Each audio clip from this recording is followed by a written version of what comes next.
Bueno, queridos patitos, estamos con esta historia acerca de EH Bildu y el señor Ochandiano, hablando de plantear una fiscalidad única que salga de una negociación a tres con PNV y Partido Socialista de Euskadi. Esto, por un lado, es algo que tiene posibilidad, tanto cuanto es mucho más razonable, una negociación de partidos y que luego esta situación se lleve a las distintas instancias. Pero no tiene por qué ser obligatorio. Las necesidades de cada territorio requieren una fineza, también la fiscalidad, que sea propia. Por tanto, ese argumento de la homologación, de la estandarización, teniendo en cuenta los instrumentos y herramientas que tenemos derivados del sistema de concierto y de la instalación del sistema cendístico en las diputaciones forales, debería de ser herramienta para la diversidad y las necesidades intrínsecas de cada territorio para potenciar lo que les sea necesario. Evidentemente, lo primero que creo que debe decirse es que es muy hipócrita que Ochandiano y H. Bildu hablen de algo relacionado con la fiscalidad, en tanto en cuanto han utilizado la palanca de Madrid y de su influencia a través del gobierno de Pedro Sánchez Pérez Castejón y del Partido Socialista y de Sumar para imponer allí un esquema de cosas fiscal, olvidando el pequeño detalle de que nosotros tenemos el sistema de concierto y de convenio. Cuando solamente existían tres comunidades en el nacimiento del Comité de Política Fiscal y Financiera a través de la BLOFCA, es una situación en la que evidentemente era más fácil, entre comillas, acordar, sobre todo cuando las instituciones vascas, especialmente las ligadas a la comunidad autónoma vasca, no puedo decir exactamente lo mismo de la comunidad foral, cada vez que había una toma de decisiones ligadas o de alguna manera con el sistema de concierto económico, con el sistema cendístico, con la fiscalía, abstenían en su votación. ¿Por qué? Porque esto no es nuestro.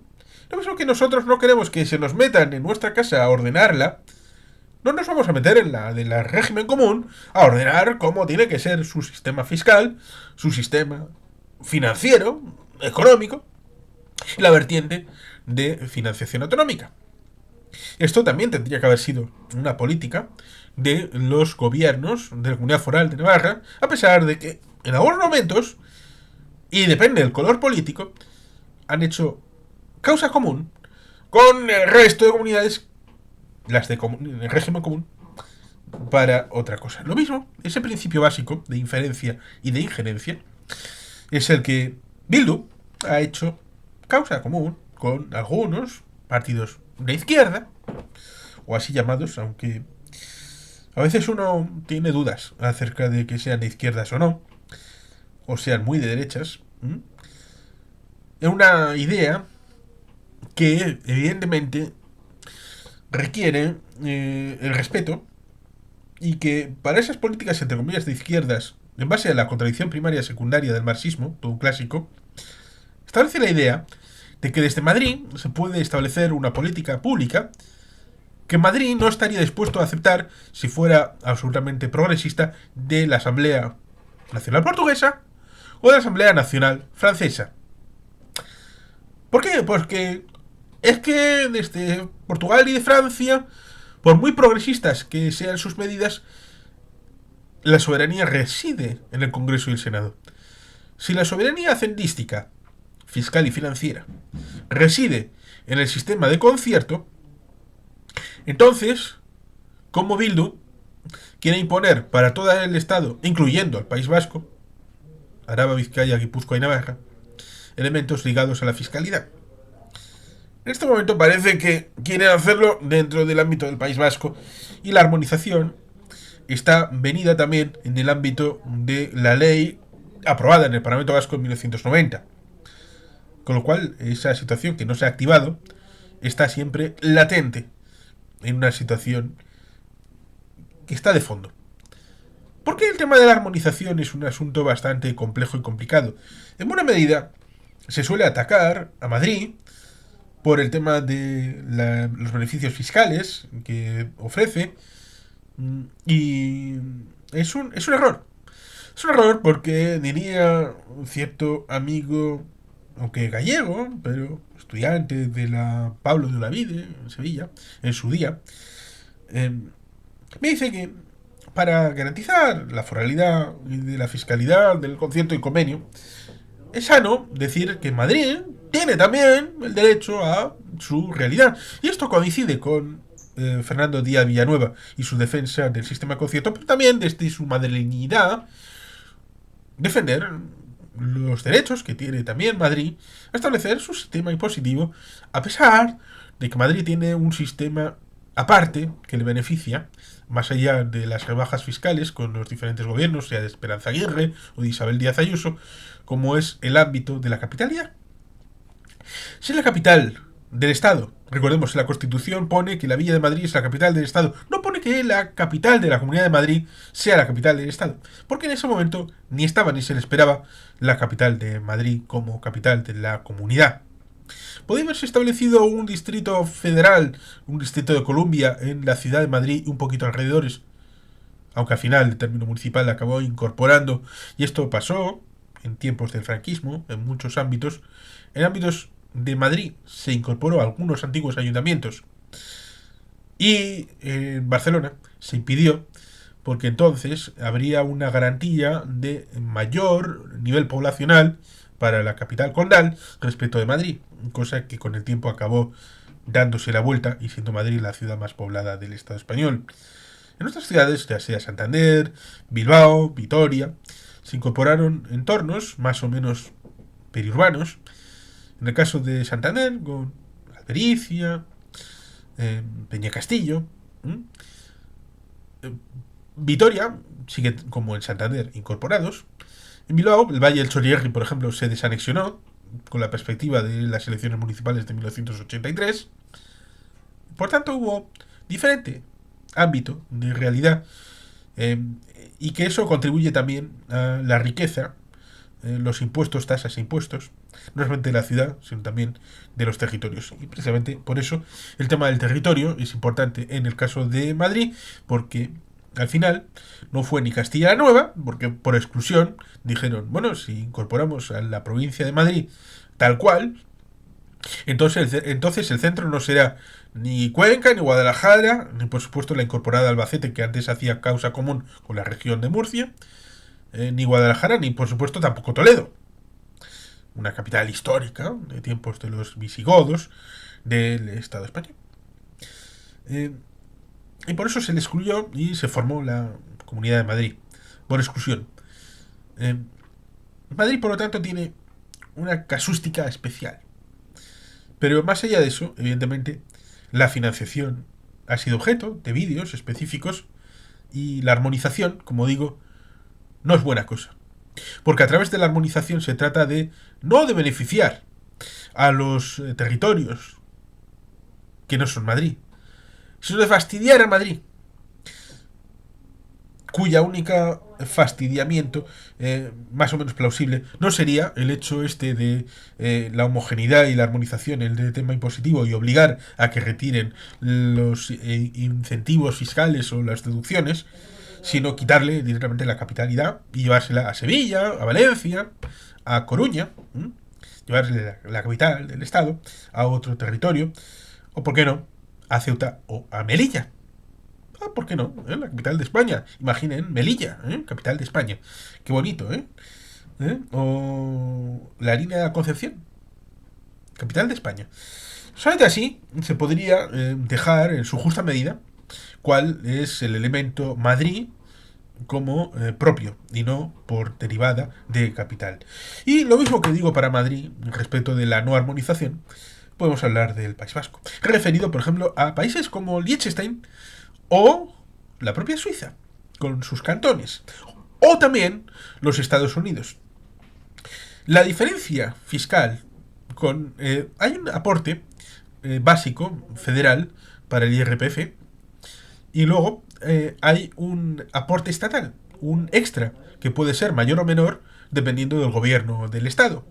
Y esto, evidentemente, genera una competencia que puede ser muy sana, a la par que diversificadora, en el que al final los que votan con los pies son los ciudadanos. Y para evitar que voten con los pies, es decir, recogiendo el petate y pirándose, es ciertamente creando entornos en el que el elemento de fiscalidad sea lo suficientemente atractivo como para mantener este elemento. Incluso ahora hay una suerte de diferencia, aunque mínima, muy mínima, que permite que en la estadística de las comunidades autónomas, aunque claro, en el ámbito vasco, no puede incorporar a las comunidades autónomas. Están las diputaciones forales. De las 4 diputaciones forales, que en el caso de Navarra coincide con una comunidad. ¿Mm? Por ser uniprovincial. Está Madrid. Y en los siguientes 3 puestos está Vizcaya, Guipúzcoa y Álava. Por tanto, son territorios bien acompasados en la competencia fiscal para atraer talento, mantenerlo, para generar riqueza y poder distribuirla posteriormente a través del sistema de concierto, Hacienda, órgano de coordinación tributaria y todos los elementos para recaudación y distribución de los dineros, en lo que ya hemos comentado alguna vez respecto del sistema de concierto, en el que tiene que incorporar el dinero, luego posteriormente descontando primero el cupo, que es la primera partida. La primera es el pago del cupo. Y después, con el dinero que queda, se tiene que aprobar el tema de los presupuestos para el gobierno vasco, a través del Parlamento vasco, las 3 juntas generales aprobando los 3 presupuestos de las diputaciones forales, y los 251 ayuntamientos, en el marco de Eudel, y en el hecho de que alguna vez hemos comentado, hay un vídeo específico sobre el presupuesto de Guecho, en el que la mitad viene de Udalcucha, que deviene del sistema de financiación derivado del presupuesto federal, en el marco de la Diputación, en un marco confederal, como es gobierno vasco, diputaciones y ayuntamientos. En el Estado español decir federal o confederal parece que es algo herético. Por eso precisamente lo he dicho. Porque la mitad de los ingresos de los ayuntamientos viene de Udalcucha y la otra mitad de tasas e impuestos propios. Por ejemplo, en Guecho. Y esto es diferente, muy diferente de lo que sucede en otros ayuntamientos que no tienen la tutela efectiva de la Diputación, sino del Consejo de Ministros, como sucede en el resto del Estado, en las comunidades no forales. Esto, que puede parecer que nos ha desviado del tema, no nos ha desviado del tema. Porque, evidentemente, un sistema propio, distinto, como el sistema foral, el sistema de concierto, el sistema hacendístico de las diputaciones y los ayuntamientos y del gobierno vasco, evidentemente requiere estar pegados al terreno. La subsidiariedad. Estar conectados con la realidad social de las empresas, de las instituciones sanitarias, educativas, de las necesidades básicas que vayan surgiendo poquito a poco, de, evidentemente, el tránsito de la historia. No es igual una fiscalidad cuando existen grandes polos respecto de, por ejemplo, Altos Hornos de Vizcaya, en el puerto de Bilbao, cómo habría esas instalaciones de construcción de barcos de Euskalduna, de la naval.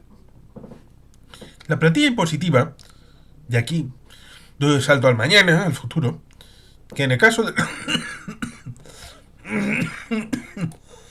en el caso del sistema de concierto, tiene que ser la misma plantilla impositiva que el Estado español, lo cual evidentemente es un limitante importante,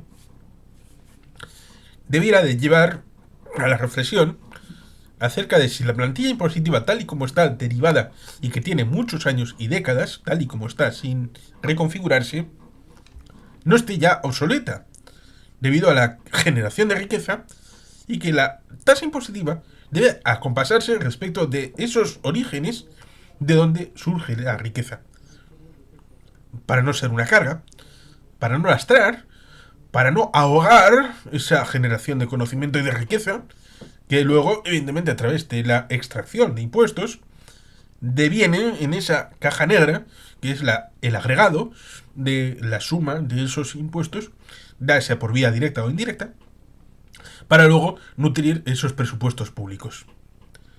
Es por eso que hay que volver a pensar, hacer algo nuevo y distinto, que tenemos esa limitante en el sistema de concierto, porque la gente piensa que es mirra, miel, que no establece sino una suerte de privilegio, cosa que Calvo Sotelo en 1935, fue ministro de Hacienda en 1925, dijo en Cortes que no era privilegio, sino derivado de una historia singular, propia del País Vasco, y centrada en la historia.